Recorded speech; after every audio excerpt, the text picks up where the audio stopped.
Our houses are powered by energy from fossil fuels, coal burned in massive power stations.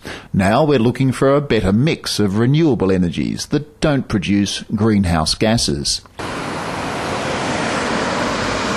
Now, energy researchers are turning everyday plastics into everyday mini power plants. As part of the furniture, whether it be a statue or a model or something like that, you have that made out of material which is effectively a solar cell, and that can collect the light, convert it into electricity, which can be used. Even light can be recycled.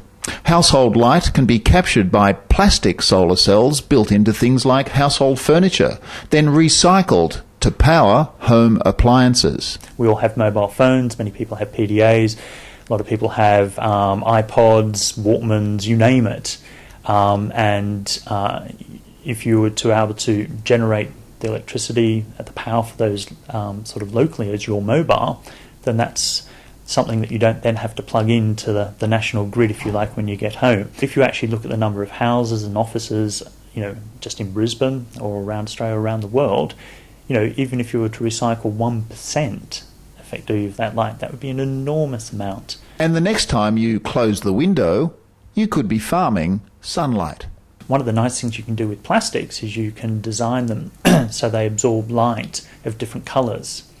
And so if you designed your plastic so that it didn't absorb the visible wavelengths, but absorbed in the infrared, for example, then you could have a solar cell that sits on the outside of your window, which would absorb the wavelengths, the infrared wavelengths, and still let the light in. And so it would end up with a window which would have a tint to it, but it would still be clear, you'd still be able to see out, but you could effectively have that surface area made into a solar cell.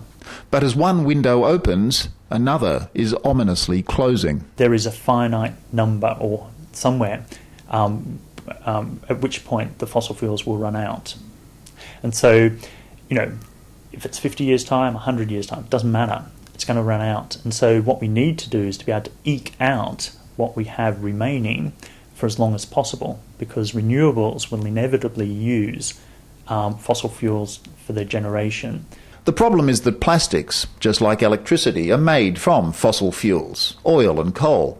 Scientists say that burning fossil fuels for energy now means our light recycling future is going up in smoke. We have to start thinking about what our society will look like.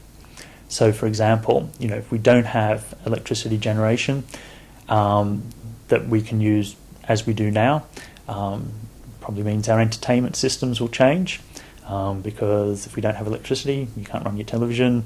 If you don't have electricity, then of course you can't run your fridge, freezer, you can't run your aircon.